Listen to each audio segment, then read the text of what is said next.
mentioned it. Okay. This meeting will self-destruct in 6 seconds. Right. So I'd like to call the Sustainability Committee meeting to order Thursday, June 10th, 2021. Lisa can obviously see who is on the screen and who is here, so we won't do a roll call per se. But before we get into approval of the minutes, I would like to welcome Ken Walls to the committee. Ken, thank you so much for joining us. Hi, folks. It's a pleasure. Would you like to tell this group a little bit about yourself so they know what kind of a rock star you are? Well, I have no musical talents. I can tell you that for starters. But as you can tell from my background, I work at Madison Area Technical College. I lead our renewable energy program there. And live here in Monona. I've got a 3-year-old daughter that'll be starting school in another year or two. And happy to join the committee. Great. Thank you. Well, we're happy to have you here. Very happy to have you here. So with that, I will ask for approval of minutes from May 13, 2021. Do I have a motion? I'll move approval. Do I have a second? Anybody? I'll second. Go for it. I read them. I'll second that. Wait, all right, way to step up. Do I have any changes, corrections, additions? None, hearing none. All those in favor say aye. Aye. Aye. Great, thank you. I'm assuming we have no appearances except for our guest who's here this evening. Before we get into staff updates, in fact, what I'd like to do is change the order a bit here, and so that Peter doesn't have to sit through the whole meeting. I think Peter, we'd be delighted to have you give us a little presentation on the solar group buy. This is Peter from Legacy Solar Co-op. Again, welcome. Thanks. Yeah, I have a little PowerPoint that I was going to keep to about 10 minutes. Great. I'm excited to see Ken on the committee, and I'm not even in Monona. I'm like in the part of Madison that's kind of Monona Annex, where the little part between Broadway and Winona Way and Winnequa. Oh, yeah. Kind of surrounded by Monona, yeah. You put it off Broadway, okay. Yep. So I feel like actually people just refer to us as Monona, basically. So I feel like I'm a Mononaite. So let me share my screen. Yeah, you should be able to share your screen now. Okay. See if you can see it. Do you see a sun and? Okay. Yes. So I am Peter Fiala, the Group Buy Coordinator at Legacy Solar Co-op. And just a little bit about Legacy Solar Co-op. We are a membership-based co-op that provides solar and energy efficiency services and programs. Our goal being bringing people together to support local and statewide solar and other clean energy initiatives. And we do that through general education on solar in everything we do. Basically, everything carries a little bit of education through our consulting services with homeowners, businesses, communities, nonprofits, the city of Monona being one of those entities. And other municipalities. Our Switch to Solar Renewable Energy Credit Program, which is similar to the closest thing you might recognize, Green Power Tomorrow by MG&E or Arcadia. So we're the local version of that. And we, instead of the energy coming from out west, it comes from Wisconsin. And then solar bonds that help fund programs that we're helping start, and then the solar group buy program, which is what what I do. And this is everything I just said. I should have advanced the slide. So yeah, you are all familiar with reasons people go solar. We're talking to people from every side of political side, every viewpoint of solar, and that people come at from different entry points. Some purely financial, some purely environmental, somewhere in between. So what are we doing here? The solar group buy is we're saving people on system costs. We're teaching people about how long it takes to pay off their system, what their system might cost. We pair the highest quality vendors by either an RFP process or by our established relationship with them. And then we help match people with financing.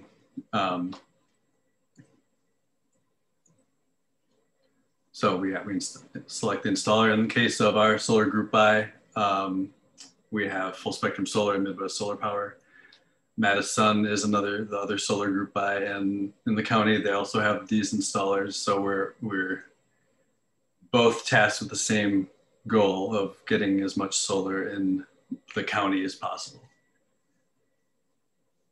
We do informational sessions, we do webinars, we do tailored groups, presentations to churches, to committees such as the Sustainable Committee, Monona Committee. And then we create solar reports for individuals that come into the program. So we actually show you what that looks like.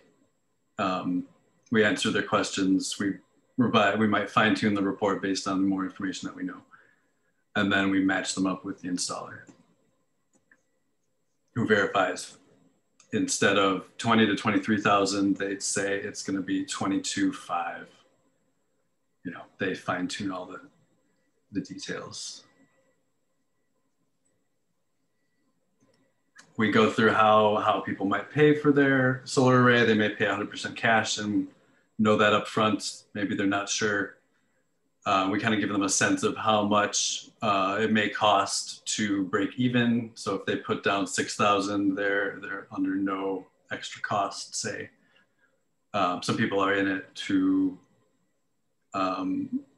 they need a loan, 100% loan, and then we're there. Their green penny is our option that gives them up from a small amount down to, or a small loan to a large loan, up to 100%. So this report gives them a sense of how sunny they're, how much shade considerations there are, factors into the efficiency of their system. We let them know about the Focus Energy Award, which is tied to that amount of shade.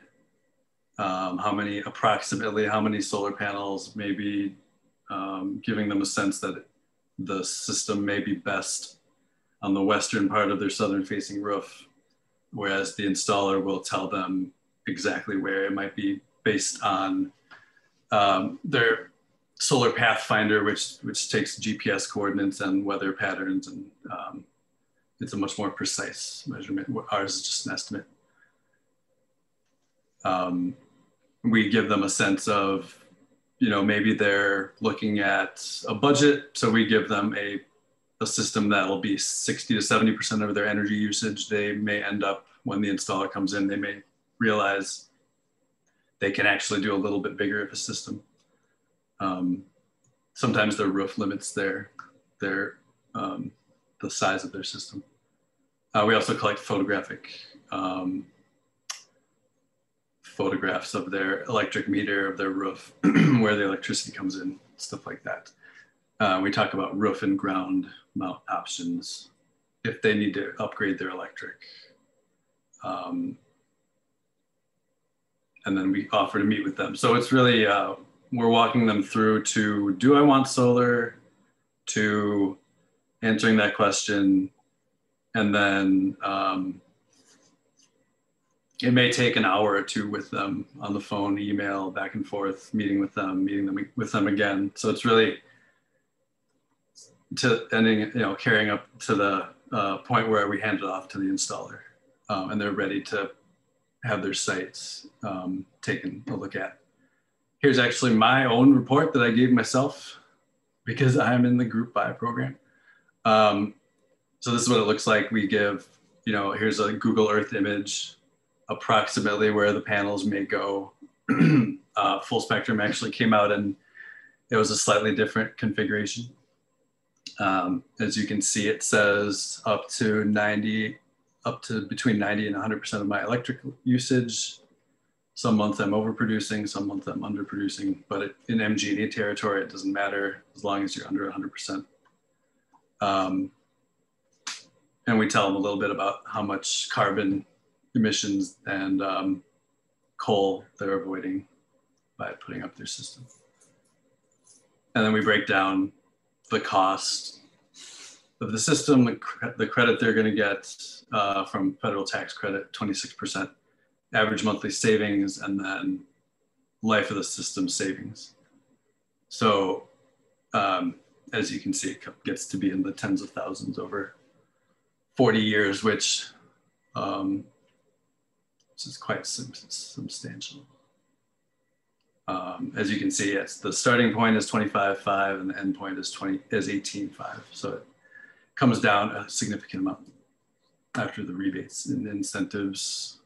This is just showing Dane County. So we've had response from a lot of townships and cities and villages, towns. So this is kind of going through that.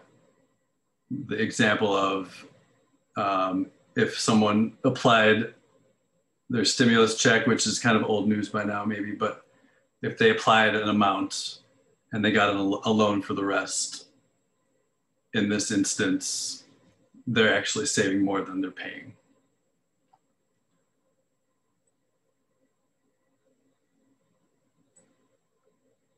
Let's see here. And we kind of walk them through how long it takes them to break even, which is not everyone's concern, but it is some people's concern of, you know, if their system ends up taking 20 years to pay itself off, that may not work for them. A lot of them are between 7 and 12 years though. Here's an example of a farm we did with Wisconsin Farmers Union a few years ago. So yeah, the group buy has limited pricing for a limited amount of time. It includes high quality equipment with long warranties, financing, which is important for people, a deal breaker. More about it, our installers, we trust them. We work closely with them, and we're a people's advocate, basically. And don't wait. That is it.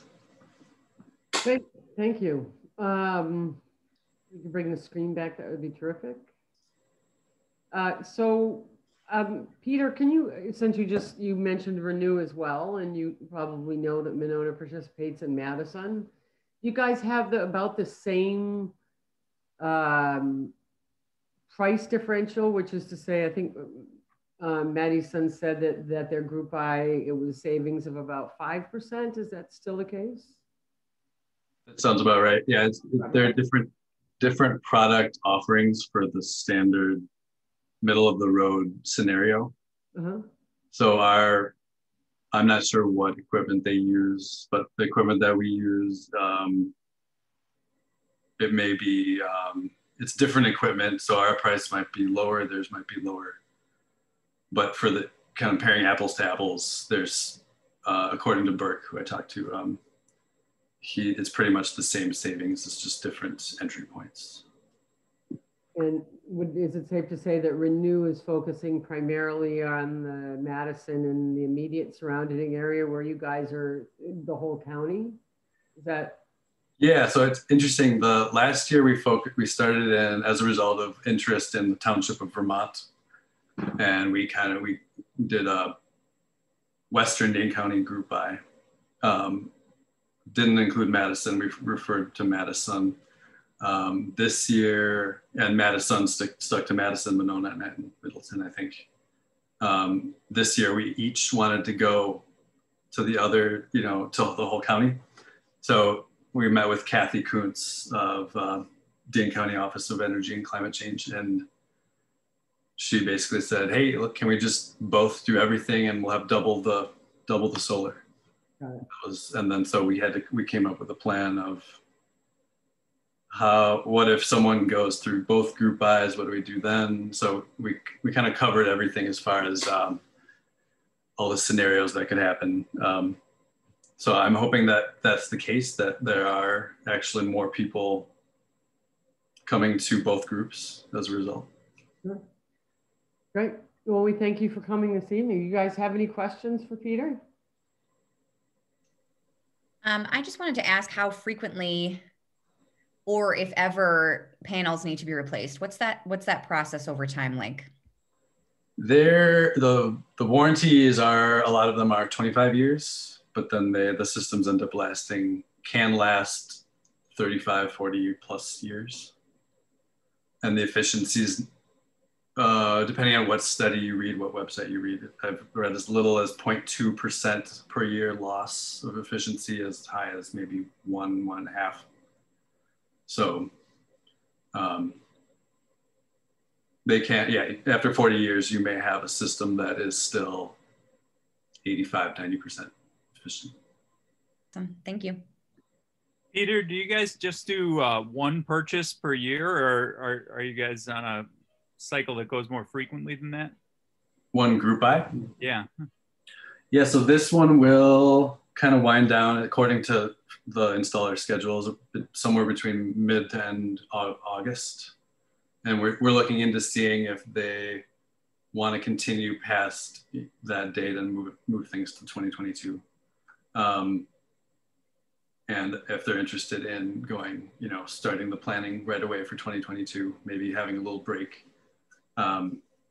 We do offer this similar program in the North Woods, and we're working with other parts of the state as well. Peter, for the deployments you guys are doing you doing any kind of battery storage as well with deployments, or not typically?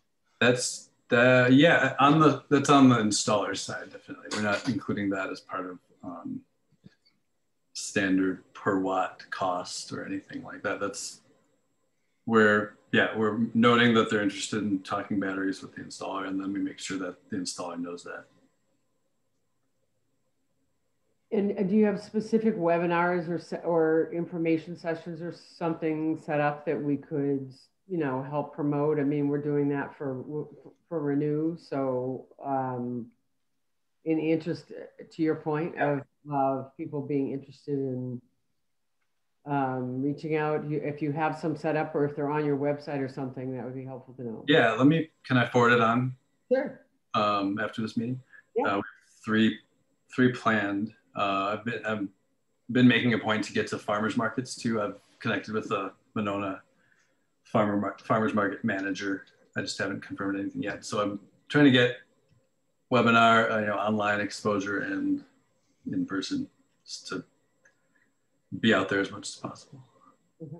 Yeah, you can forward those links or anything to me, and I can make sure that they get up on our website and our Facebook page. Thank you. Mm-hmm. Yeah. Terrific. Well, Peter, unless there's other questions, Peter, I want to thank you again for coming. Yeah, thank you. I'm glad that Monona has, I think there's 7 municipalities in Dane County that have a sustainability committee. Hopefully more and more do, but I'm glad Monona does. Yeah, we are too. Super, thank you. All right, have a good meeting. Okay, so with that, let's go back to unfinished business. We have some staff updates. Another guest appearance from Brad Froon.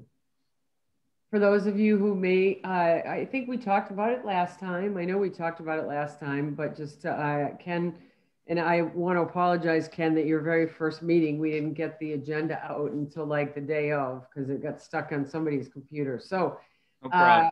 I apologize, but we're just making the transition right now. Brad has been the staff person in Monona, who's been helping us for years, and Public Works is sucking him back into Public Works things because we need him there more. And Alyssa has been such a fantastic support to the committee. She's now going to be staffing the committee, but Brad couldn't resist and came back tonight. So Brad, with that, I'll let you go with the streetlights. All right. Can you guys hear me? Yep. All right, perfect. So I put this together. It's essentially a cost breakdown. It averages, or not averages, it calculates replacing all residential. So every street light that's in a residential zone with LED, or an equivalent LED, which basically is a 53 or 44 watt LED. Most of, if not basically 90% of the streetlights that we have in residential zones are 100 watt high pressure sodium lights. As you can see, if you can see my mouse right here. Mm-hmm. So the annual cost savings, if we were to replace all the lights with LED, is about $4,100 a year, depending on rates that we get from MG&E, which are not locked in annually. Up here, these here can give you a kind of a cost breakdown per lamp of what it costs in terms of lighting those lights. It's on pretty much on a per day basis or per lamp basis. So 53 watt LED versus 150 watt, which we only have 250 watt in residential areas, is $5.66 versus $8.35. The majority right here, 100 watt. So you're reducing by half. And then we have some 70 watters out there as well. So the moral of the story really is that basically through estimating costs, total retrofit project is going to be somewhere in the range with labor of $120,000 to $135,000. All residential areas. That does not include things like, or areas like Southtown, south of Monona Drive. Yeah, Monona Drive. Yeah, so pretty much the commercial and industrial areas in the city. So it's not terribly high. I mean, it is a big price tag, but in terms of the payoff, it's not terribly high. The lifetime of a LED light is about 25 years, given that we light them about 4,000 hours a year. So the lifetime of a high pressure sodium light is about 6 comparatively. So in the span of an LED light, you'll end up replacing the high pressure sodium at least 4 times. And it's all calculated right here. So if you can read through this, the lifetime maintenance cost savings of LED versus high pressure sodium having a 6-year lifetime versus 25, is about $89,000. So you basically end up paying for all of the LED lights by replacing all the high pressure sodiums every 6 years. It's kind of the moral of the story. Brad, does that $89,000 include the price of the replacement lamp and all of the labor and everything to roll the trucks out there to replace them every 6 years? No. The labor is going to be the same regardless, so I just left it out of the equation.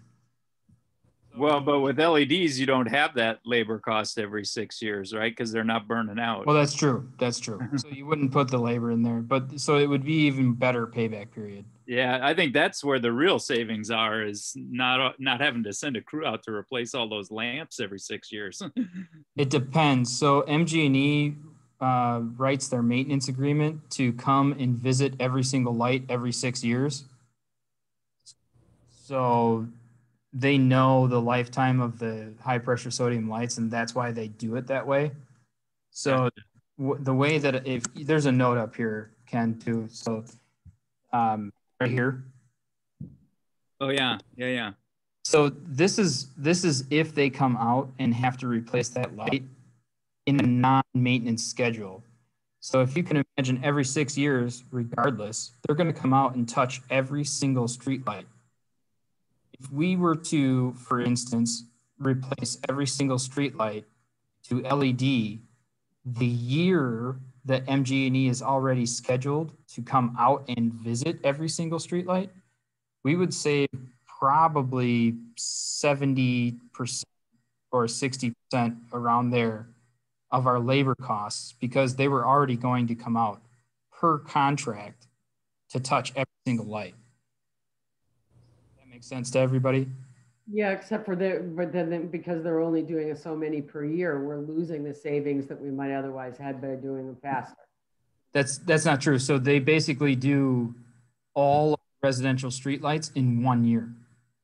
Oh, I thought we were talking about last time. I thought we were talking last time about graduating so that because they only do a certain number every year. So that's they told me that we do all of the streetlights in 6 years. Digging with them in discussion and conversation, I found out that they do all of the residential streetlights in 1 year.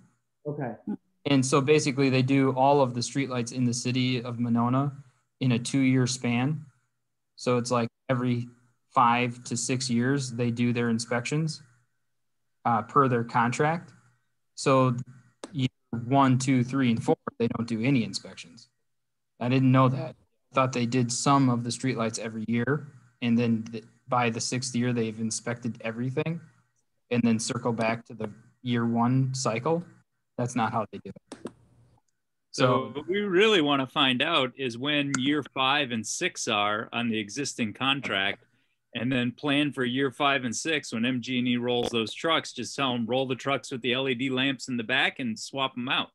Yeah, but it's pretty much already agreed upon. It's just a matter of we have to get it through council at that point. Do we know when year 5 and 6 is? Because yeah, I believe from yep, sorry. Yep. Year 5 and 6 is I believe it's 24 and 25. Sadly, we got on the tail end of the discussion right after we've done their maintenance inspection. That doesn't say that we can't ask them to do their maintenance inspection earlier and then they just change their schedule. The other thing about that, I'm not really understanding why they will have to inspect every 5 to 6 years on the LED lights. Maybe we can even expand that so we can save on the maintenance schedule too. That's something we'd have to discuss with MG&E and come to an agreement on. I don't know. I'm looking into talking to Graham, who is one of the lighting engineers for the city of Madison. They also work with MG&E here and there on doing some maintenance on their streetlights, and I'd like to see what they recommend in terms of a maintenance. Well, how often you actually have to come and visit an LED streetlight to see if it's working properly. So that's to TBD. So, but in terms of this, these are pretty close numbers, to be honest. The capital budget request is going to have to be somewhere around 120 to 135 with labor if it's not during that maintenance schedule. The labor will be significantly reduced from the $20,000 to $30,000 that was estimated if it's during the maintenance schedule. So if we have to do it in 24, 25, this will probably be cut at least in half, I would say. So 10 to 15 to do the installations. We'll see what the costs are at that point in time. LEDs have been going down, and in price every year for like the last 5 years or more. So, but this is kind of a synopsis. This is what we're looking at. The big thing is that in the 25-year lifetime, and this is without labor calculated into the equation, just in terms of the energy savings and in terms of the replacement costs, so $89,000 without labor, the 25-year lifetime savings for LED versus high pressure sodium lights, street lights, is about $94,000 overall. So that includes the cost to do the initial installation. Brad, but isn't that saying that the savings is 94,000, but its costing is 130,000? I mean, no. That's taking into consideration the cost to pay for the lights. Okay, so you're saying that's a net then? Net. Sorry, yeah, that's a good point. That's a good way to put it, Nancy. Yep, exactly. Okay. Thank you. So, can you explain what the challenge is with Broadway, and is it just the Broadway and Monona Drive? Is it just because we have fancy lights there and MG&E doesn't have any fancy lights that they're interested in putting up? The arms and the poles. First off, the lights MG&E has cannot be retrofitted in those arms and fixtures. It would have to be a special light, pretty much made by the manufacturer of the arms themselves, so that they could fit into them. Poles are another story. The poles, we've already replaced at least 75% of those poles on Broadway. They're a concrete pole. They're have issues. There's some that have issues. It would be mine, and I believe that the Director of Public Works is in agreement that if we were to redo street lighting on Broadway, that it would be from the base up. Every single street light would be brand new. All the bases would be brand new. We would rewire it from the ground up. So that's a complete retrofit, not a retrofit. That's a complete redo. It's not a retrofit project at all in any kind of way. Well, considering the Broadway, itself may well, there may be a master plan for Broadway itself at some point, being an older drive, and even though it's not our road. It's one thing, but with Monona Drive, it just seems, it just seems like, we just spent a bundle of money redoing Monona Drive. And so so it's not like we're going to redo Monona Drive anytime soon. Right. Those are expensive as well. They're special lights. You pretty much have to get the LED retrofit from the manufacturer. Of course. So it becomes expensive. I want to say the cost of the LED retrofit for Broadway was $1,200 per lamp. Expensive. So Monona Drive, luckily, the LEDs are from phase 2 on. So the only phase, which is actually the largest phase, sadly, but is phase 1. So it's from Broadway to, where is it? Broadway to Acacia, I believe, is all high pressure sodium still. So those would be the lights that we, at some point, that might be a capital project that we want to take on as a city. So Brad, so the sum and substance of this report is that what you're advocating for is that this committee be advocating with Public Works that it be built into our capital budget for 24-25. For residential streetlights first. Right. Yep. And then the other areas of the city, maybe we can work into smaller capital projects here and there to outside of Monona Drive and Broadway. So for instance, Southtown, south of the Beltline, all of the industrial park, that would be a great project to put into one of the capital budgets. All of those lights to get retrofitted, all the arms to get taken off, new arms and heads, LED heads to be put on in that entire corridor. That would be a good project to pursue for sure. Okay. That would be a very visible opportunity too for people to see what our efforts are yielding. I mean, that's a, you know, sort of an entryway into the city, and, you know, people would see the work and then see the results of the work. And I think that would be an important way to assert, you know, the project is important. Yep. Just as an FYI, like I promised I would try and do as in my position, which I have limited authority to do so, but the Monona Drive project that we just did, the city and county, repaving from Monona Drive at the intersection of Broadway to the Beltline. We had City of Madison maintains those lights for us. We had all those lights retrofitted to LEDs as a project.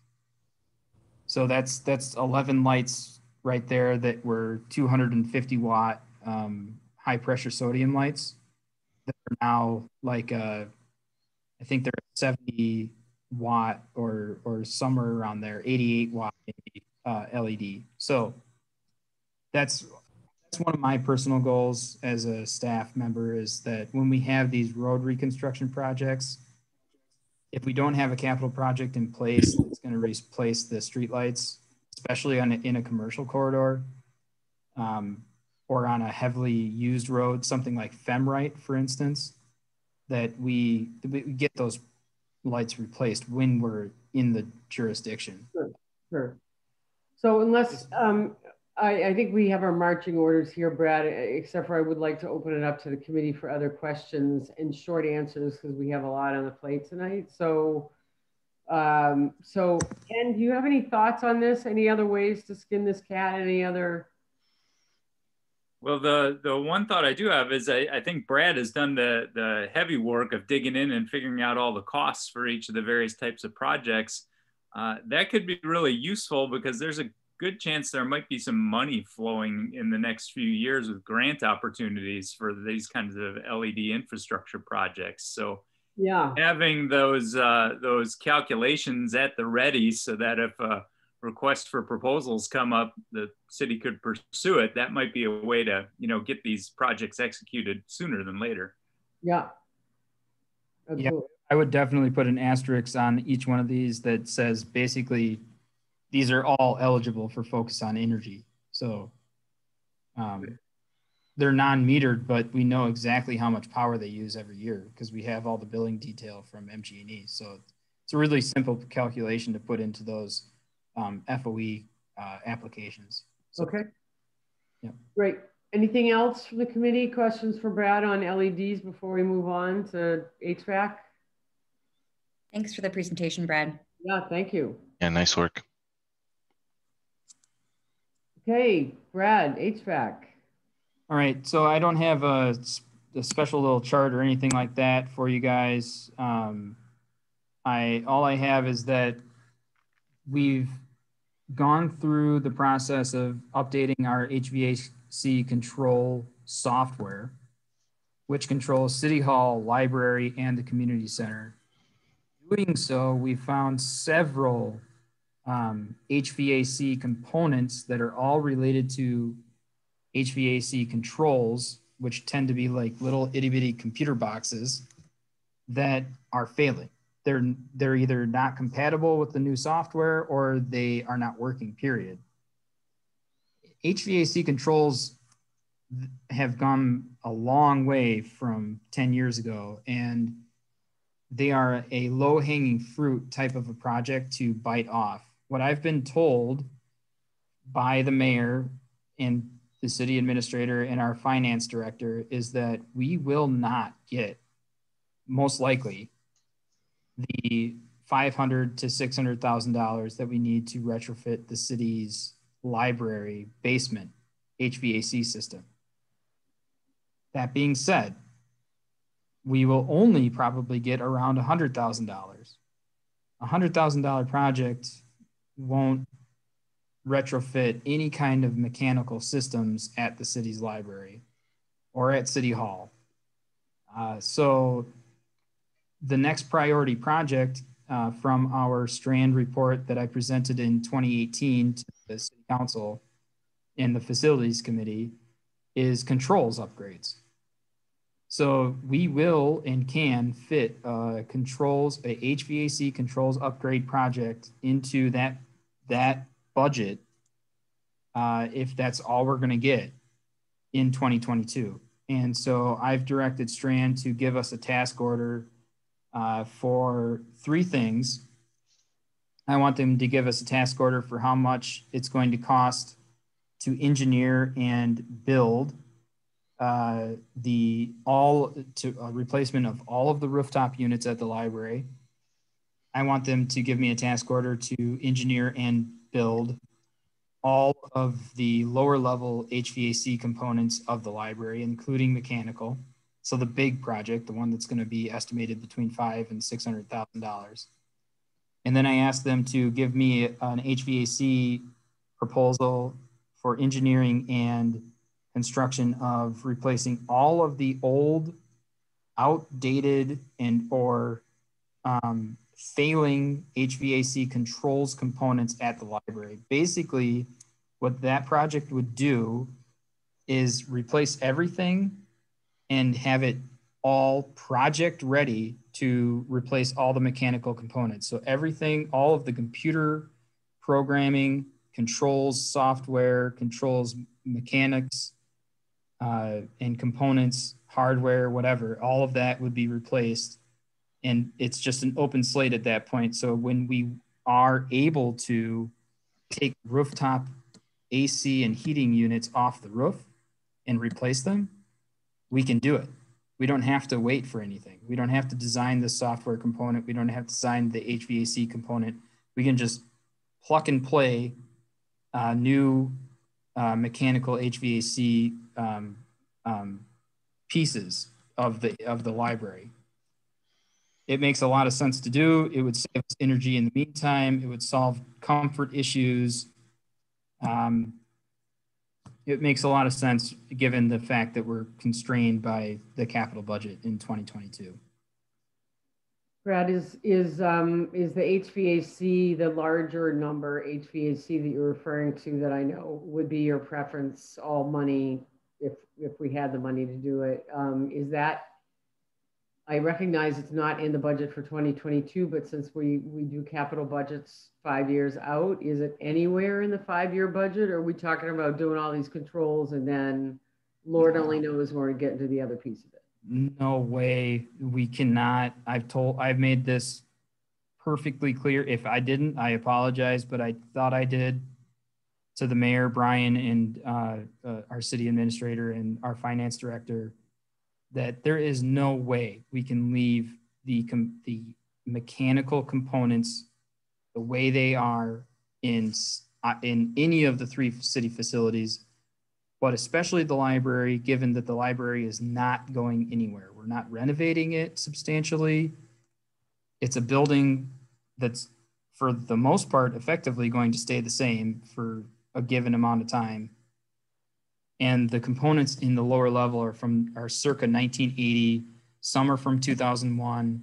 Some have been ad hoc added in. They don't even get controlled by the software that we have. They're manually controlled. We have to actually go and turn a valve to turn them on and off in the wintertime. That building is a Frankenstein in terms of its HVAC system. It needs a lot of TLC. And when you do these projects, the problem that happened in 2001 is that they did a project to wholesale change the building. And then they said, well, it's going to be too expensive to change the HVAC system. So we're just going to leave components in place and then add new. You can't do that. It Sure. just doesn't work that way. So I get it. I know it's frustrating. So I'll go back to my question. Is it, since we already have yes. a 5-year capital budget, are the mechanical pieces in the budget for, if not 2022, is it already in there for 23 or 24 or 25, since we have the budget that far out? It can't be in 23. What we would need to do is we replace 2022's construction implementation project with this controls project. Then we engineer the lower level project in 2023. Right. And then we construct it in 2024. And in the meantime, what I told our city's library director is that if you have fund balance, because the library has a fund balance, they have their own funding sources. That if you have fund balance, revenue, you have something in the positive on a given year, what I would highly recommend you do is replace one rooftop unit at a time after we get done with the controls project, which are like $10,000 to $20,000 a pop. So you don't have to bid the project out. You can just hire whoever you want to. Right. And then come in and replace each rooftop unit one at a time. Right. And they may even give you a better price if you come to them and say, you can replace one rooftop unit at a time. We're going to give you one at a time for the next 4 years. And then all of the remaining old and falling apart rooftop units that we have in the library are replaced by 2026. So at the last meeting, we passed support for the LEDs that you just talked about tonight. You just gave us more financials, which I'm very appreciative of. We're all appreciative of. As it relates to the HVAC, are you recommending to this group that we similarly, when you get the numbers, that we advocate for the control approach as briefly as possible to spend this $100,000, and then continue to advocate for the mechanicals to make sure that we eventually get to a newer system. Is that what you're proposing tonight, Brad? Yeah, I would say that the committee should probably recommend that a 5-year approach. Okay. That they say that, don't stop here. I'll recommend moving forward in the 5-year plan in this window. And if, for instance, we don't have the funding to do this in 2022, that we instead reprioritize and we kind of pull from all these larger projects, do all of the HVAC controls in 2022, and then design HVAC components of the lower level in 2023, design in 2024, and whatever's left in 2025, basically. Okay. Be the 5-year window. And when do you anticipate having the the proposals back from Strand? I have a facilities committee meeting on the third Wednesday of July. And they will have preliminary design and estimates of cost by then, which means that I would be able to present something like an update to this committee by the second Thursday of August. Okay. Brad, are there any likely efficiency gains or savings from upgrading the control system that they can get numbers as well as part of that? No, we're not doing any value engineering with HVAC systems because of the fact that they're not very accurate. They'll tell you that they are, but never tend to be that way because they depend on so many other components of a building. They depend on the building envelope, for instance, how much insulation you have, et cetera, et cetera. So they can value engineer all they want to, but they never come out accurately. We've had that done in the past, and it's not worth the effort in trying to get. I would put my name behind it, because if it ever turns out that we were 35% off of our projected estimates, then I'm going to be the one that everybody comes to and says, "Hey, you said." So I'm not going to do that. Brad, we just approved recently an envelope study for the library. I'm wondering if that might just be a useful piece of information to include. That'll be included in the report to the facilities committee in July, and then that'll also come to this committee in Well, if it's ready for our July meeting, I can bring it. I just don't have it yet. So it could come here in July, or in terms of efficiency, I maybe just bring it to August and present on both projects at the same time. Got it. Thank you. I guess I just wonder, Brad, if you could actually take the screen down so we can see everybody again. I guess I just wonder if it makes sense for us to be advocating for just the controls if we have to Dan's question, if we have no ROI and we're not prepared to say there's any value and we don't know when the mechanicals, we'll be able to get the mechanicals to match up. Does it not make sense to hold off to do to be advocating for the whole thing all at once? Not necessarily. Mechanical and HVAC controls contractors are typically, unless they're a really, really big firm, different. So they'd be a completely different entity. And in terms of HVAC efficiencies, controls have a lot to do with the efficiency of a building. There hasn't been incredible gains in HVAC mechanical components over the years. There's been incredible gains in the programming side of HVAC systems, wholesale systems. So you don't want to be quoted, but there are savings there that we would by having the controls. Yeah, definitely there. Well, for instance, we wouldn't have AC running in the middle of the winter because we would have been able to see that it was running in the middle of the winter. Yeah, I'm thinking can we say, there's going to be efforts made in terms of improving the HVAC scheduling or any kind of occupancy tuning as part of the programs and setup so that we do hypothetically get some improvements in reduction of energy use as part of the implementation. We could say, for instance, that the reductions of the system will be dependent on pairing the mechanical upgrades with the HVAC controls upgrades. And it makes no difference financially doing the HVAC controls upgrades now versus doing them later with the mechanical upgrades. And I think that if you're holding the carrot in front of the horse, it might actually help by doing the HVAC controls now, knowing that you have to, in order to gain all of the efficiencies the controls allow you to gain, do the HVAC mechanical portion. Does that make sense? Like you're setting yourself up by doing it now that you can't fully gain the efficiencies just by doing HVAC controls. You have to do this and this. If we have the money now, let's do this because it helps us in the meantime, in the short term.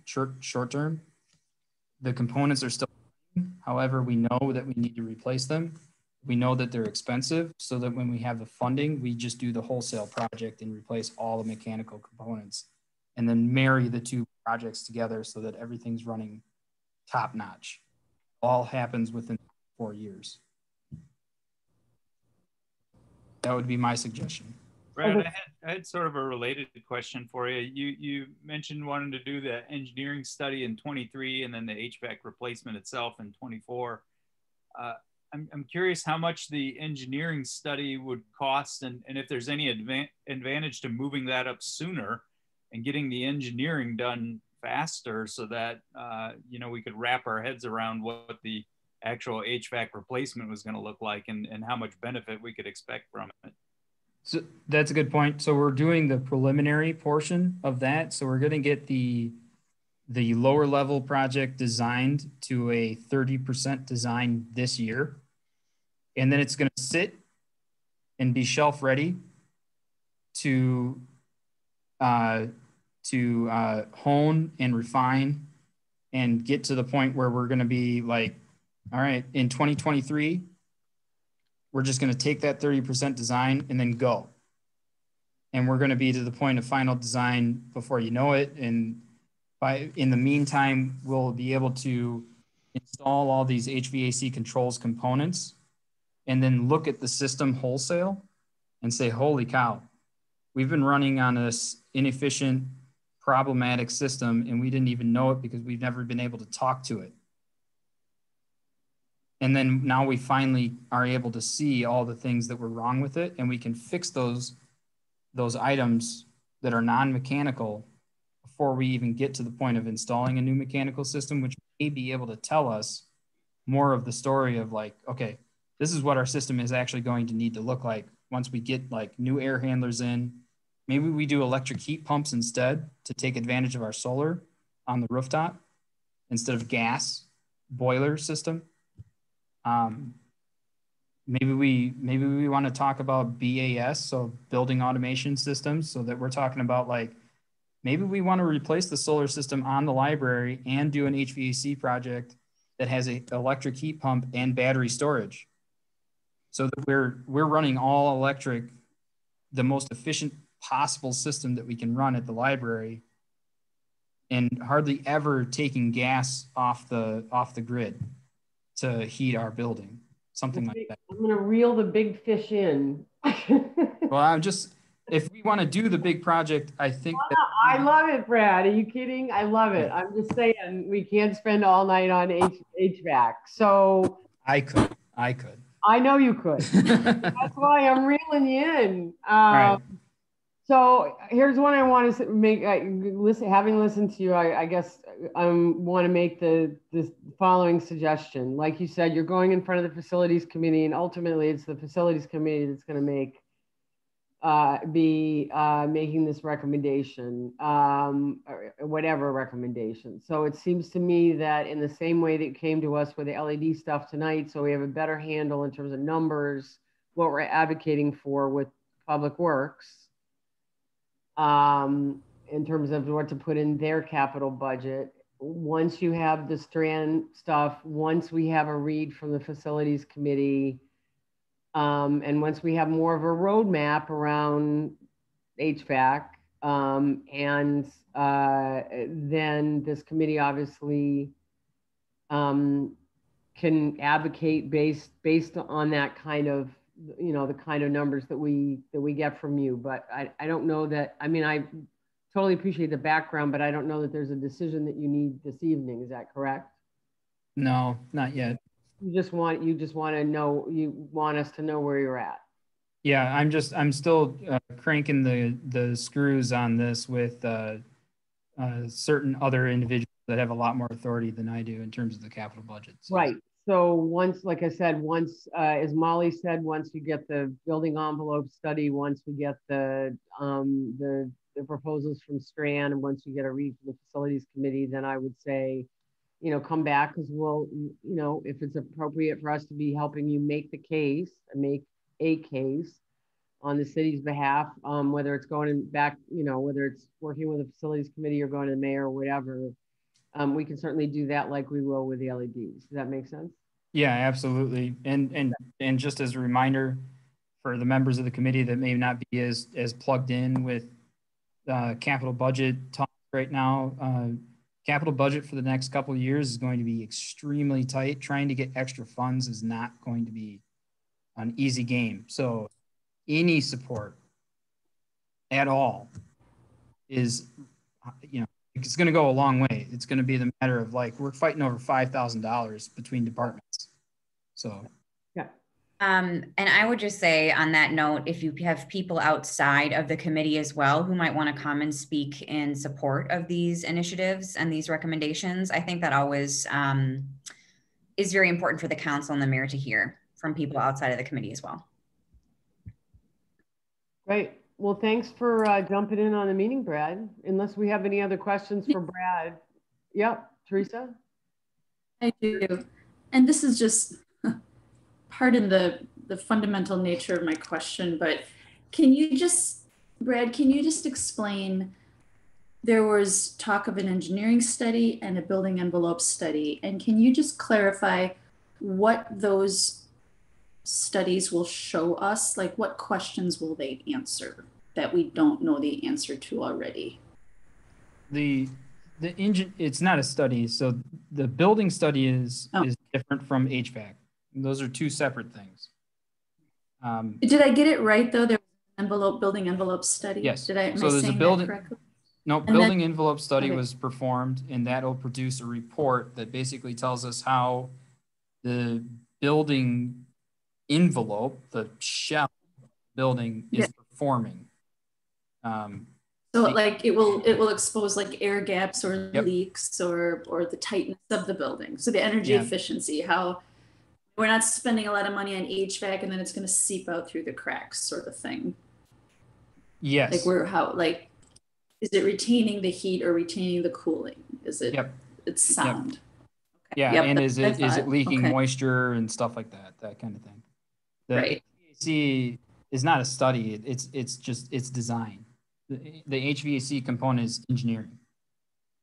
So we would. Oh, so the engineering study is the HVAC. Okay. Yeah, engineering and design of HVAC projects. Usually, what we do: engineer, design, bid, and construct all in 1 year. We engineer, design, vet, budget, final engineering, and then the following year we bid, and then we pay an engineer to observe and administer the project. And Teresa, that's pretty standard for projects even not related to facilities. Like you have engineering and design on things like park projects, and just I'm not saying, you know, not trying to down talk, but just to offer further clarification about that specific word engineering, not necessarily being associated with any facility specific thing. Got it. The building envelope study there will be a report that I have to vet prior to showing anybody, and then if any kind of changes need to happen to it or we need any more information, it'll go back to the contractor. They'll send it back to me, and then I'll present it to the appropriate bodies. So Brad, if we are soon to understand the envelope of the building and its, you know, integrity, and wouldn't we be able to get some pretty decent estimations on what this new HVAC system how it could benefit and what savings it could bring? I mean, the envelope is a huge unknown right now, right? And so you cannot predict. You know, it's like turning up the heat and leaving all the windows open. And we can't. But if you know that, I mean, this is incredibly layman's. You know where I'm coming from. I'm not questioning anyone's expertise. I'm just sort of thinking like it really would be nice to be able to say, you know, if we do this, we can perhaps assume a certain amount of, you know, return. And you don't have to put your name on it. I know you don't want to. So my biggest thing, people always ask this about HVAC, it's you gain efficiencies. It's all newer equipment, right? Right. And they're all designed to be better than the things that were 20 years older than it. You could say as a rough estimate that, hey, you're going to see 10% energy cost reductions because of the fact that this unit versus that unit is 10% more efficient, just in terms of the ASHRAE efficiency standards on each. Yeah, you can say it. But in terms of putting it to a cost and an ROI, it totally depends. I mean, the schedule of the library could change. The building fail more and more and more over time without being fixed, where you're blowing hot air out the window, so to speak. And so because of that, and professionally, I've always looked at those things and said, if it's going to break, fix it. And in terms of things that are really, really expensive, you tend not to want to wait until it breaks, because you're going to be in the middle of July, it's going to be 100 degrees, and your compressor is going to go out on one of your rooftop units or more than one of your roofs, or your boiler is going to go out 20 below zero, like it did on my house as soon as I bought it. And it's just, you should be replacing these things. There's industry standards for a reason. So you just follow those standards, just like engineering. Engineers know, you don't know. You just listen to what they say. They're not telling you, hey, you're going to get 10% more efficiency out of this. Most of them are telling you, hey, this is going to break. You should fix it now, as opposed to wait till it does. So that's, I don't, you're going to get efficiencies. I'm not going to sit here and say you're going to save a couple of grand a year. It's more of a fact that, no, you feel a lot more comfortable when you walk into the library from now on. Okay. Aldermore and Alder Groupie are not going to freeze to death in the middle of the winter in the Muni room anymore, ever again. Fingers crossed. Yeah. All right, Brad. Any other questions for Brad before Brad goes? Good. Great. Brad, next time you come to visit, we expect to see a picture of the baby. I'm just saying. And if you can't show up with a picture of the baby, you can't come to the meeting anymore. That's the deal. I'll post some new ones on my Instagram if you guys attach to that. Okay. All right. Have a good evening. Thanks for coming. Thank you all. Nice to meet you, Ken. Have a good night. Nice meeting you as well. Thank you all. See you soon. Okay. With that, we're going to move on to energy campaign. Yeah, I will give a brief update. So just for the Sustainability Champions program, which Ken, I don't know if you're familiar with this one, but we've been interviewing residents in partnership with MG and MG21 students.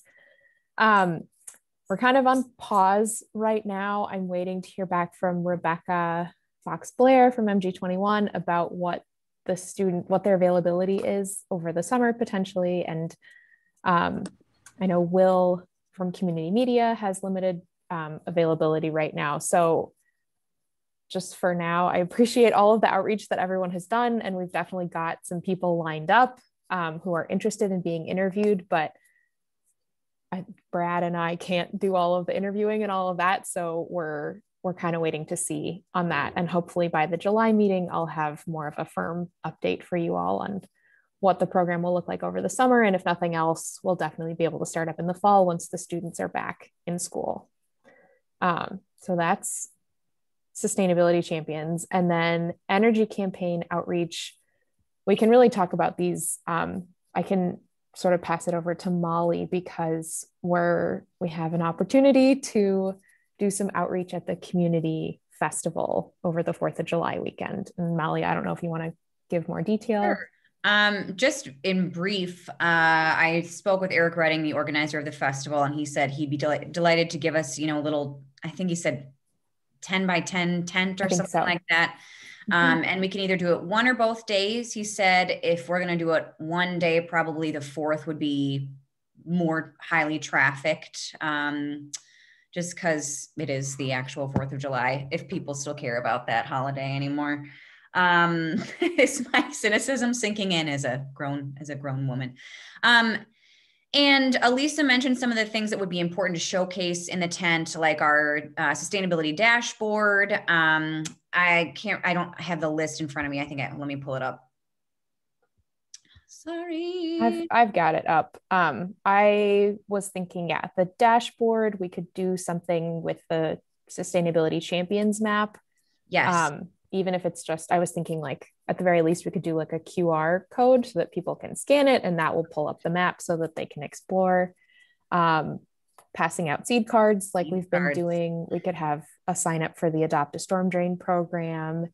And then we could pull out the bike or the Monona t-shirts. I was going to say we should pedal t-shirts at this thing. Yeah.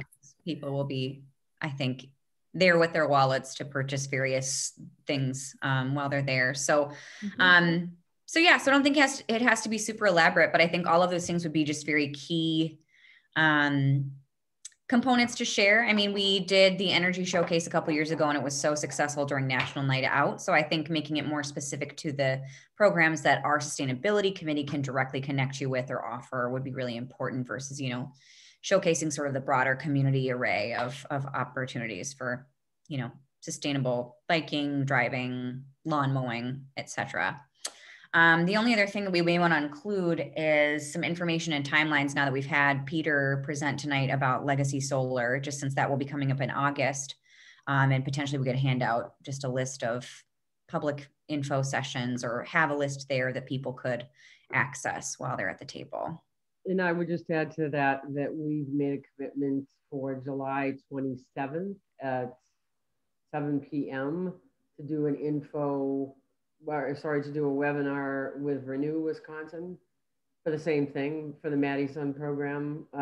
Sam reached out to us, and we've actually had 51 residents go through that program since we got involved a couple of years ago, and there's been over a dozen residents from Monona sign up this year for various info sessions. We can definitely tell there's more solar in town, so that could be included as well. Yeah. So I think what we really need to do tonight as a committee on this issue, I think we're planning on being there and tabling. Elisa, thank you for putting together that list. And I think these would all be important things to share with the community. I think all we need to decide is, do we want to do 1 day or 2 days? If, I guess, depending on either decision, is anyone available and would be able to participate in tabling? We could also do shifts. I can't remember how long things stretch. Obviously the 4th, I think, will go later into the evening, but we could always have a sort of cutoff point of whenever. If anyone is able to volunteer or wants to participate, it would be great to have some extra hands on deck for that. Does anyone know if they're going to be in town and available? I can be there. To look at my calendar. Okay, so sounds like Sarah, possibly Ken. I am undecided, but I think I probably will be in town, and I would be happy to take a shift as well. So if you want, I'm not in town, or but I will be there in spirit. Sure. So I think maybe we should plan on 1 day. I think we should just stick to 1 day on the 4th and try to maximize our available, representatives here from the committee. And if anyone can just shoot me an email with their availability, and also include Elisa and Nancy, please, just to let us know. And then maybe I can start working on some sort of schedule, depending on your timelines for the day. Does that sound appropriate to everyone? So what I will do, resounding response / applause in the background. What I will do is contact Eric and let him know about the 4th, kind of give him a rundown of the things we're anticipating on sharing. And then we can set up the schedule on our own time prior to the event. Mm-hmm. Okay. Yeah, I think that sounds good. I will make sure that we have a printed version of the dashboard ready by then. And I feel like maybe it's an outdated one, but I feel like Brad had done like a big, like a easel, like a cardboard. Mm-hmm. So we have one we have a 2019 dashboard that's in a big easel type thing, but we can get that, but the 2020 dashboard. Great. I love it. And then Elisa, do you think you could do, work out a QR code for the champions map as well, some sort of flyer? If you need help with that, I could probably help. And I know that Sarah has some good design skills as well, but I don't want to put her on the chat. I can look into that and let you all know if I need any help, but should be pretty easy. Thank you. All right, that's all I have on that. Sarah, do you have any updates on the seed card distribution?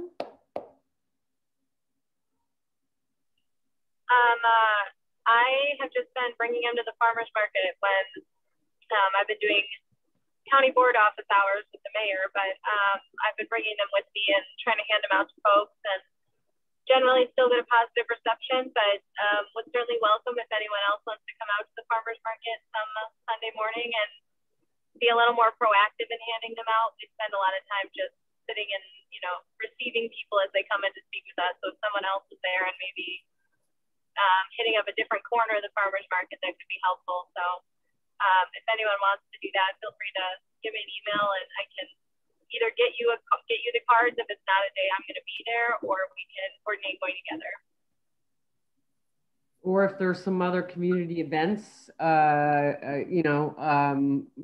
it's not the farmers market, does anybody want to step up and help Sarah, or know of anybody that would be willing to help get those seed cards out, since we had them produced pre-COVID?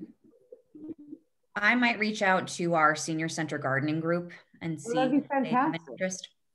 I'll make that an action item for myself. That'd be great, Molly. Thank you. You bet. So as I just mentioned before we get off the energy campaign, I did talk to Sam at Renew Wisconsin, who asked if we would be willing to host a webinar. So that essentially just means to make an introduction for Renew Wisconsin to once again promote their program and to be able to advertise it. And he had a series of dates, and so I picked, I sent out an email and we ended up picking July 27th. I will not be here, but I can definitely participate by virtually. Lisa said that she could be available too. So yeah, I've got it on my calendar. right. So so with that, and we just had Peter for new business. So that takes us to 2021 project priorities discussion, of which I'm going to make it very short because it's 7:45.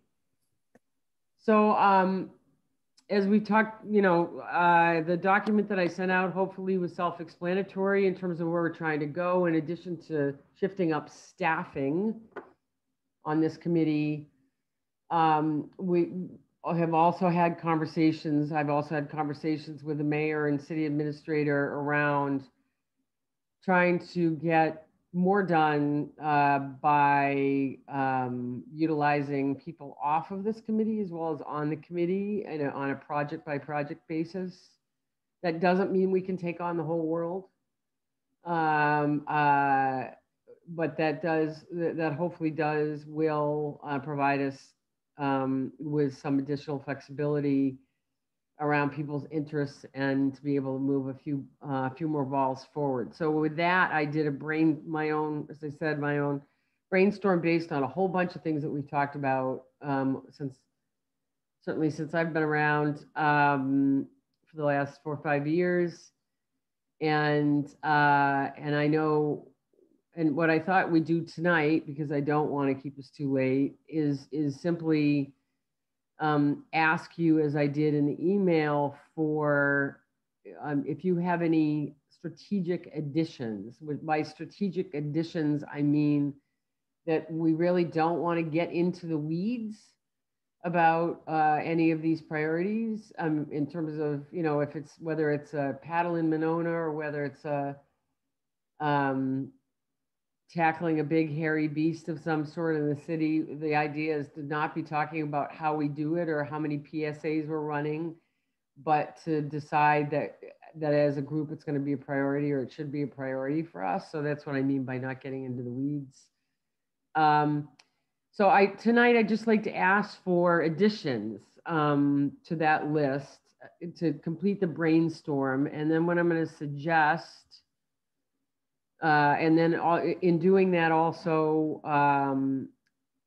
I would ask that if there's any other overall observations that people have on the list, I would welcome those too. So we'll just take a few minutes doing that. And then I thought the next thing that I could do would be to put together a survey, online survey, like SurveyMonkey, if you will, that essentially allows us to get everybody's opinions and votes in terms of our strategic priorities over the next 2 or 3 years by parsing out all these different strategic priorities, recognizing that some are solo sustainability initiatives like going to events that we just talked about, and others are nudging other city committees or the city council or our community in a particular direction and is in our longer term issues. Does that sound like a plan?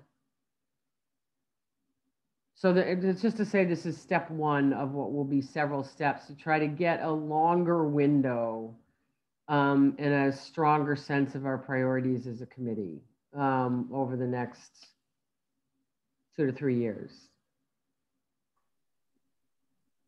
Okay. Yeah, I looked over the list that you sent out, and I don't have anything to add to the list. I think the observation I have is just I was impressed at how comprehensive and the list actually was. I think there was a lot of stuff that the committee obviously does that I had no knowledge of. That was the volume of tasks on that list were a little intimidating, to be honest with you. Exactly. It is, and we can't, that's the thing, we can't do that volume. I mean, you know, we don't have the staff bandwidth or the committee bandwidth to do it. And I'm not suggesting that we're going to do all of that. And so as a committee, I'd like for us to thank you for the compliment. But as a committee, what I'd like us to do is hone in on those things that we really would like to work on. So Ken says he doesn't have any additions. I'm going to ask you each individually. I'm putting you on the spot tonight. I don't do it very often, but in the meantime, since I'm going to ask you individually, I'm going to ask you to introduce yourself so that Ken knows who we all are in the meantime. So Dan, spotlight number one, do you have any additions? Introduce yourself to Ken first, and then tell us if you have any additions. Sure. Happy to do so. Dan Costello, Monona resident for, I think, going on 8 years now. Also been involved with a couple of different green projects for my own business, as well as food access initiatives in the community.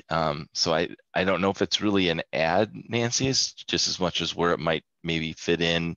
Now you asked us to think more about the DE&I kind of focus, is just food access. And I don't know if that fits into maybe the increased affordable housing and things like that, just food access maybe as a consideration to that. So I know we've talked about, you know, community garden, talked about trying to improve just access to good, healthy food for residents in the community. I didn't see anything specific in what we've got outlined for that. Okay. Nancy, yeah. or Molly, or anyone, I guess. I think at one point, Devin Renner from MESBA chatted with us about a community garden project. Does anyone know if that happened, if it's still going to happen? Yeah, so Devin reached out because he has a new board member on the MESBA board from the Ho Chunk, and she has a sustainable gardening background and is really interested in doing a community garden. And Devin was kind of hoping that we could do a community garden at, like, we just put one in now at San Damiano, was his initial thought. And that's not possible because we already made a commitment to John, who's been gardening there for 40 years. He's already planted it. If you've seen, there's already stuff in the garden. But she is interested, and we reached out to Park and Rec, and they couldn't identify, because another possibility that we thought of was Waterman. But Park and Rec has their hands full. So the answer is nothing's happened with it. And she said she'd be happy to wait. Although I do think it's unfortunate that we don't have a community garden. I'd like to see something to that point, but we're just takers at the moment. The Methodist Church does have one. Yeah. In the middle of town, and so perhaps there's potential for collaboration or expansion there if we don't have a separate space that would be feasible. But I do think, you know, with all of the park space that we have, there should be some opportunity down the road for certain. So, is that okay? So do you want? Let's see, Teresa, do you want to introduce yourself to Ken, since you guys know each other so well already? Sure. Hi, Ken. Nice to see you again. Is Ken's the only person that needs me to introduce myself to him? I don't know. I think so. Ken, you know me. So I work with I do. You don't really need to introduce yourself on my behalf. Yeah. Nancy, the list is fantastic. And, you know, the only thing that I was thinking of, very minor. I mean, I think you hit all the big points that I had on my list. I mean, just the big stuff, the first items on your list are really what we need to start checking off the list. Energy efficiency, and then get some clean energy creation. Sometimes I wonder, you know, there are the smaller events, you know, the one-day event like the Paddle Monona, or, you know, tree planting events. I think there's something for everyone, and I like that the list has things that regular citizens can get involved in, whatever that means. You know, citizens off the committee can get involved in, and then people who have more industry expertise could lead some of the more meatier projects. So I appreciate that we have sort of all flavors of sustainability, and I appreciate the inclusion of equity and diversity. Really, really nice component to that. The sustainable housing. One thing I wonder, a couple things, I know we talked about anti-idling technology and how we had sort of started down that road, or we've done some things already. Maybe we could put another push out for that. And thinking crazy big stuff, I don't want to lose sight of the conversation we had a year or two ago. Sort of that like swing for the fences conversation about putting a massive geothermal system under Winnequa Park that the surrounding buildings and residents would tap into. That would be pretty amazing. I don't think it's on our list for right now, but I think it would be pretty incredible to think about that one day. Right. Which the timing for which might make with the redesign. When we Yes.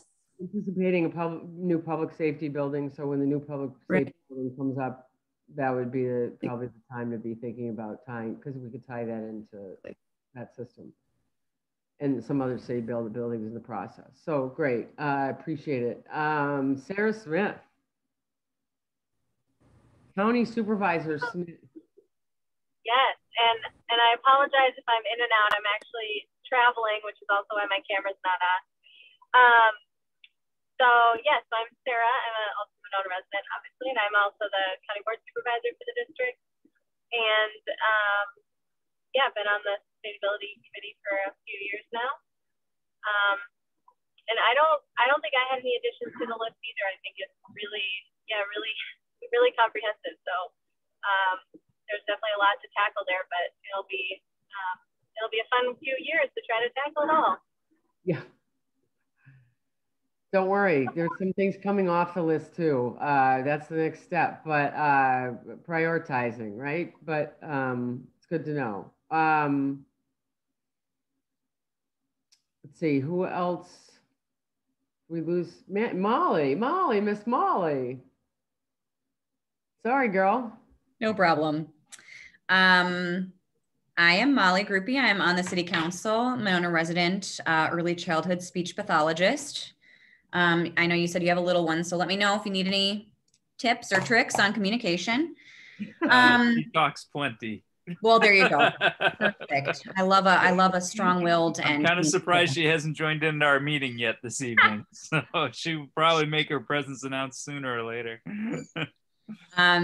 And I admit to only briefly scanning the documents that Teresa and Nancy sent as far as the priorities list. I think one, simple thing that we could do as a committee together to be visible would be like a quarterly park cleanup or adopt a highway or something like that. I think it'd be great if we could do more as a committee to be visible in the community, just because I think we do a lot of great projects that showcase other people in the community or showcase legislation or other, projects that the committee has helped kind of push into the spotlight. But I think it'd be nice to be able to get together from time to time and just sort of do hands-on something.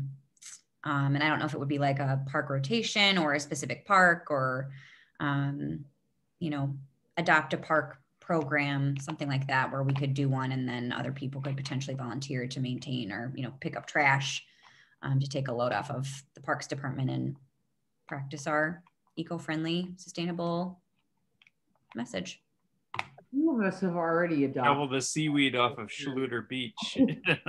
There you go. I feel like who's it? Anne already does do that, right? Doesn't she go out and rake in the morning? Oh my God. I just missed them yesterday because I look right at the beach and there's somebody there every morning. They do an amazing job. And I have brought coffee down there before and tea. And now I'm gonna have to go to like Greenbush or something but it's way early in the morning. So it's like even before at those places, but it's really impressive how they keep that Schluter Beach up. But it's a never-ending task too. yeah. That's the thing. Geese, those geese. And over the week, earlier in the week, there were like 100, 4 adults and 70 babies that took over Schluter in the 95-degree heat. So Canadian geese. Okay. So as I said, what I'm going to try to do, it seems to me strategically, one way to think of this might be, to Molly's point, might be selecting, 1 or 2 kind of outward community focused things, right? And, 1 or 2 big, hairy, longer term things that we know, we're not going to do in a year. And then. Are you talking about my dog, Nancy? No, sorry. Yes, I was talking about Harry. Yeah, Harry and Tom. Yeah, or Tom, either one. No, but is to think about, again, inward facing, or like things we would do solo with the community versus those rocks that we need to push uphill with the rest of the city, with the city itself, right? Those bigger, hairier items like HVAC, for instance.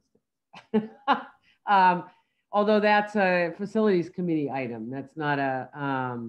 So anyway, let me work on a survey that parses it all out. I appreciate the suggestions tonight. And at the next meeting, if not the next meeting by August, but probably hopefully by the next meeting, I will have at least a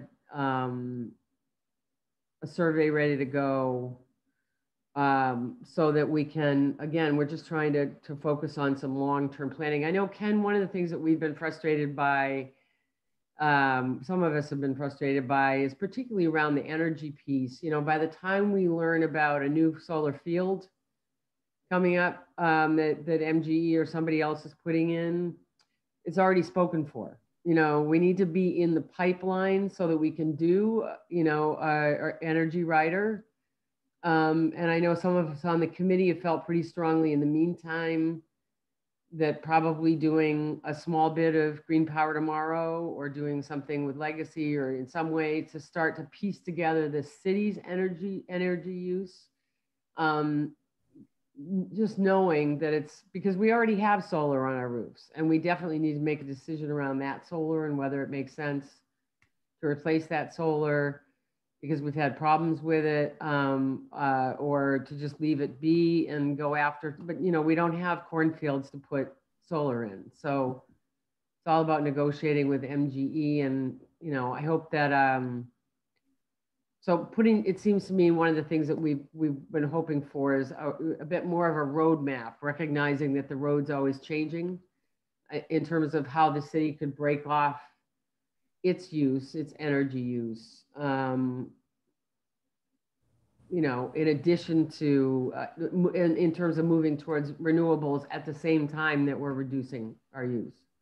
Yeah, I think doing, some sort of a strategic plan for the city, looking at the potential for generating your own energy versus buying from the utility. Right. That would be a good project. It would be much longer duration project than a day cleaning up a park sort of thing. But right. It'd be something the committee could sink its teeth in over several months and come away with a strategic plan that would be then something that you could execute over several years. Yeah. I think a few of us would say here to that. Yeah. Especially And with, can you know, mention- building new facilities for, you know, new police department and having older facilities that you also need to retrofit. Like having a strategic plan is so important because there's only so much resources to spend, right? So you want to be sure that you do it wisely and get the best return. Right. Yeah. And then can you mention something earlier that, you know, speaking of, you know, what Nancy brought up, we want to be in the pipeline so that we're aware of these opportunities when they're available. I mean, just, it's come up before in conversation with you, you know, there is a very good chance that there's going to be some great, you know, incentives coming down from the federal government, you know, in terms of potential grants. And how do we get ourselves in that pipeline? How do we get ourselves on that, you know, distribution list so that we know immediately what incentives are out there for us? And how do we get some shovel ready stuff so that we're a good candidate for those awards? Yeah, so well, at least energy related. I mean, anybody can sign up for the Department of Energy, you know, email list. They've got dozens of different ones, but they always release these funding opportunities. They call them FOAs, which is a FOA, funding opportunity announcement. And once you're on their email list, you'll get hit with everything from, you know, geothermal to concentrating solar power to, you know, ocean thermal power in Hawaii project solicitations and stuff. So it can flood your inbox pretty fast, but I'm on most of those email lists. So I see that stuff pretty frequently, and most of them, you know, 90% of them aren't relevant for us. So, yeah. So, but anybody can sign up for those. I think the grant opportunity that I know will be out there for sure in the next year, and the city ought to look at, is the Focus on Energy Energy Innovation Grant, the one that Teresa's familiar with because the school just got it. Right. And Focus on Energy still has more money in that pool that they need to award, and the governor's been talking about putting more money into that fund going forward. So I'm almost certain the PSC will have another call for proposals in the next year or so. That could potentially fund things like LED lighting upgrades for the city. It could fund HVAC upgrades for the city. You know, some of these projects that the city already has some feasibility studies done that they want to maybe accelerate up in the timetable a little bit. That's a way to look at getting that done. And if we were thinking about, you know, repowering some of the existing solar systems or adding new solar capacity, that would be another way to approach that too. Or geothermal at Winnequa Park. I mean, that is a perfect location for doing geothermal. Yeah. When you got soils that have that much water nearby, that is really good thermal conductivity. That is like ideal for geothermal system. You know. Well, that's exactly why we were talking about it. Yeah, because it's, you know, the high, it's one of the few times the high water table really works in your favor. That's right. Yeah. Yeah. Well, and it's good to hear about your assessment, Ken, about the Energy Innovation Grant, because, you know, I know that we've talked about it before, but we've always sort of been discouraged from, I mean, when we participated with the slipstream in the OEI study with all these other communities, you know, we did so kind of under the guise of, oh, great, we're going to find the low hanging fruit, and then we're going to be in a position to be able to go after these grants.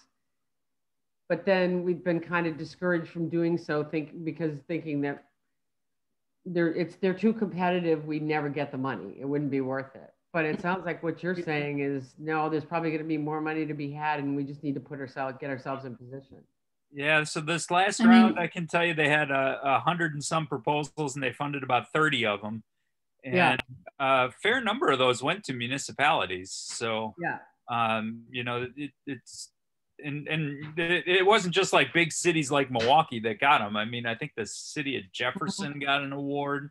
There were some other, even a small grant for $15,000 to a municipality to install like 3 car chargers or something like that was awarded. So there's no reason why Monona couldn't pursue that.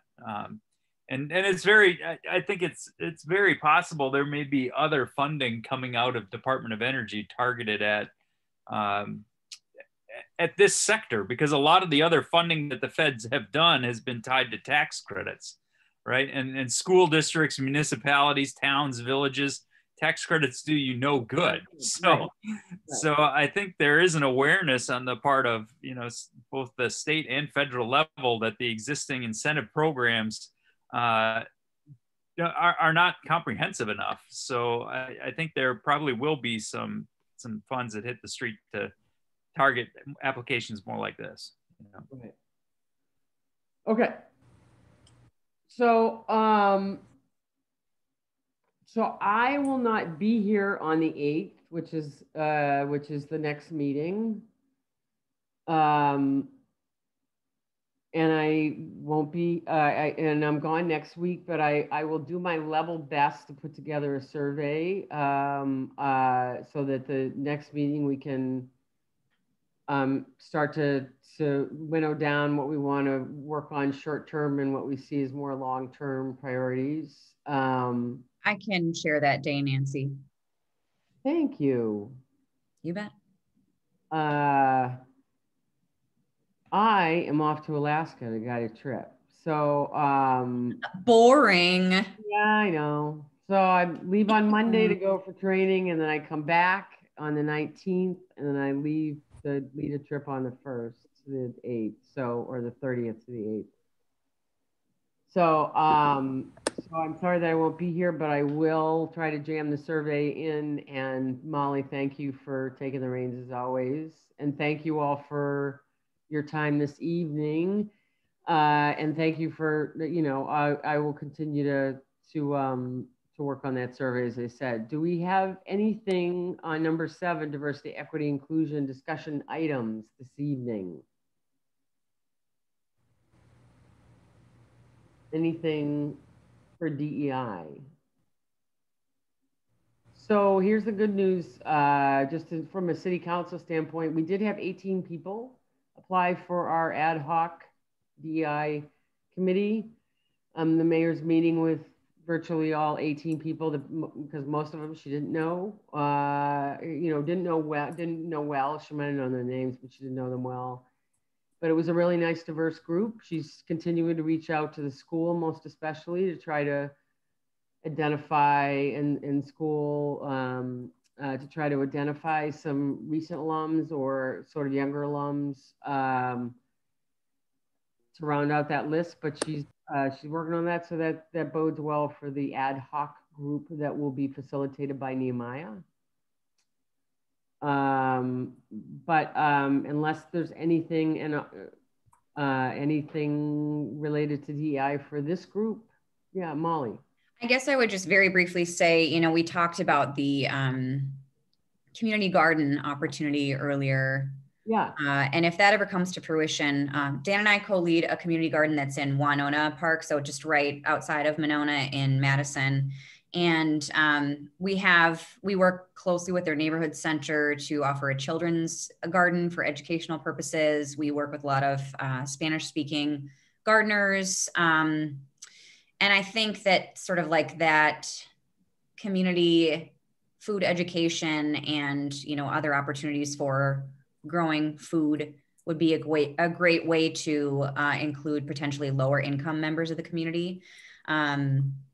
Whatever color they may be, because it's not always tied to that. I think sometimes we get kind of caught in that trap of talking about socioeconomic status when we mean color or vice versa. So, but I think that might be a great opportunity in the future to involve more people who have less access to good food in our community to participate in the process of growing and harvesting and, you know, making their own food. So, yeah, I certainly appreciate that you guys did that community garden. And like you said, the Methodist Church has one, and St. Stephen's has its own thing as well that I know some people in the community participate in. But boy, it would be, and you know, by the way, you know, all the food that is grown at San Damiano goes to the food pantry. That's what John Shields, for the last 40 years, since he's been gardening at San Damiano for 40 years.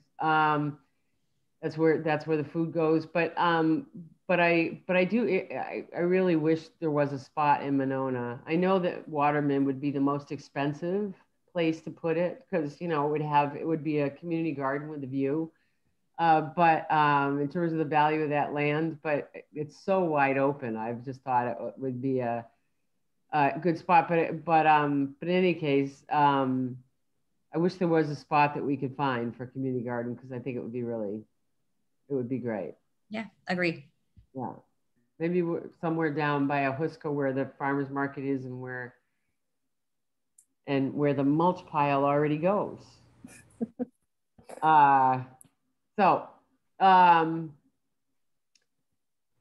Any other updates from committee members or items to consider for future agendas?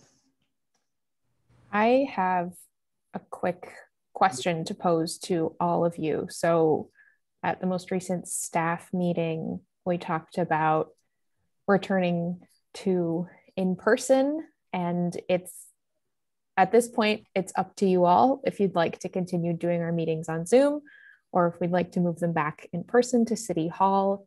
It's also up to you all if we could do them masked at City Hall, we could do them unmasked. It's very open, and I just wanted to pose the question to you all if you had considered wanting to come back, or if you preferred to keep our meetings on Zoom for now.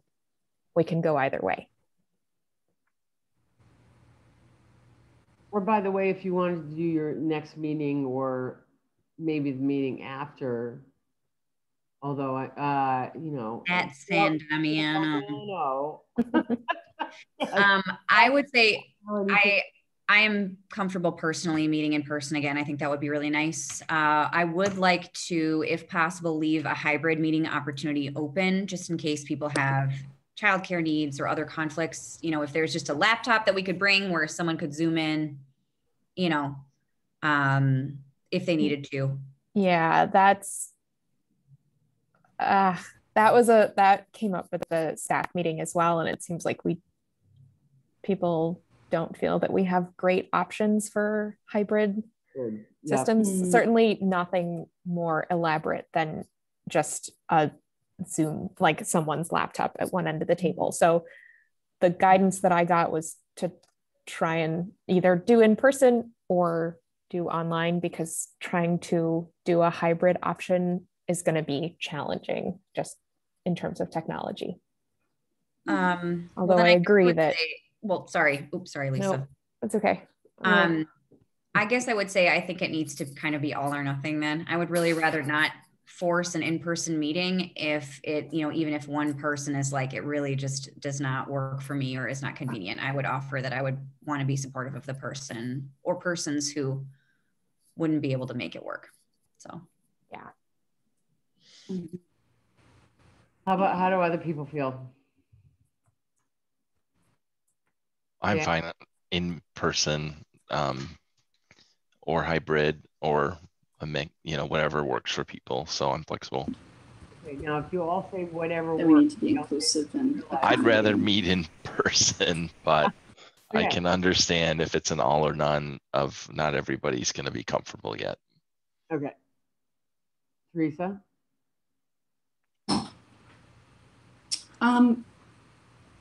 I would agree with that as well. It is nice to meet in person, but we don't want to make anyone uncomfortable. Okay. Yeah, so I can tell you I've been vaccinated, but I've got a three-year-old daughter who obviously is not. So I'd have to talk with my wife about this one before I make a firm commitment, I think. Right. Yeah. Perfect example.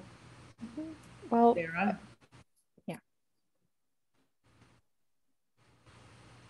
I will say, I've also been vaccinated and I'm comfortable personally doing in-person meetings, but also just a big fan of virtual meetings in general and virtual workplaces and all the above. So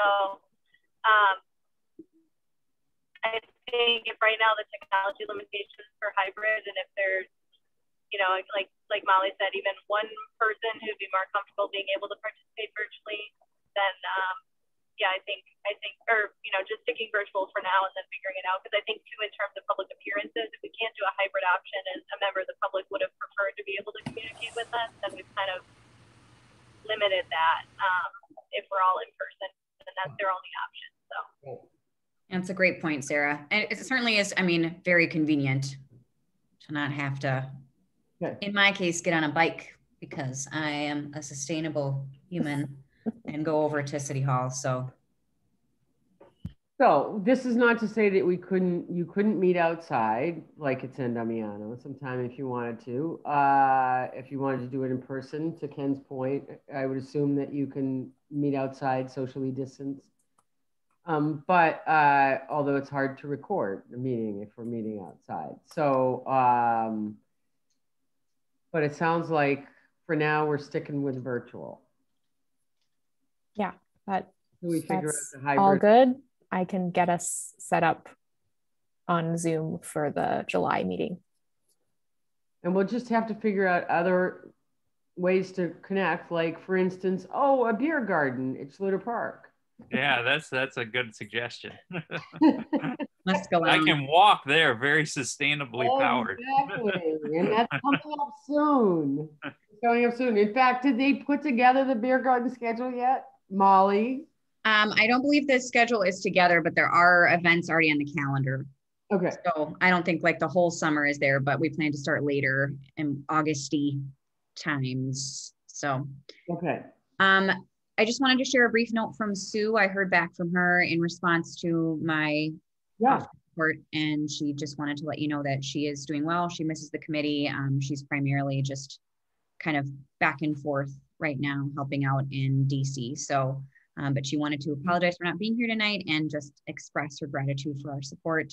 And we'll reach out if she needs anything additional. She did say if there are small things that she can participate in sort of offline outside of the context of meetings, that she would be happy to, to receive that, those requests. So is that also, Molly, to say that because she's bouncing back and forth, or because she's got it handled from other friends or something, that she doesn't need any kind of food train? Or she said no to that. Yep. And I can forward her along. I can forward along the email. I didn't want to get like too personal on the public meeting, but I just wanted to let you know that I had heard back at last, and I will send along her email just so you can kind of read the update. Okay. Thank you. Mm-hmm. Appreciate it. Anything else from committee members? I do have something to add, and I need to keep my video off. Unfortunately, just my connection very tonight. But I think it would be a mistake to let this meeting go by without saying that on June 1st, the city of Monona took possession of the San Damiano property. And among us tonight is someone that would not go without. So Nancy, thank you very much for all the work that you put in to making that possible. It's a tremendous win for conservation. And who knows, the best that is to come. Yeah, well, thank you, Teresa. I appreciate that. I wish I could say the project was over, but shoot, it's just really yeah, it's just like any other big project. But it and there's obviously more and more hands getting involved. If you haven't spent any time on the San Damiano website, which I know you all have, you know that there's a beautiful video of Teresa on the website talking about San Damiano in a way that literally put me in tears, as y'all know. So, because it is a special place. So, and Sarah, rock star Sarah, delivered on the county money for San Damiano. So, in a huge way, the whole county board, unanimous. Boom. So, we're rolling. Well, the opportunity to acquire that much parkland with lake frontage is something that just never happens. So that's a once in a lifetime sort of event for sure. Yeah. Brad and I did some quick calculations, and it increases the public access to the lake shore by, it's like 50 or 60%. It's huge. Wow. Yeah. Wow. We need those calculations. We can put up, seriously, Friends of San Damiano can use that data. Yeah, I And can. it's also a place with a really nice sandbar and potential beach area for kids to swim, right? It's nice and shallow down there. So Yeah, definitely. Mm-hmm.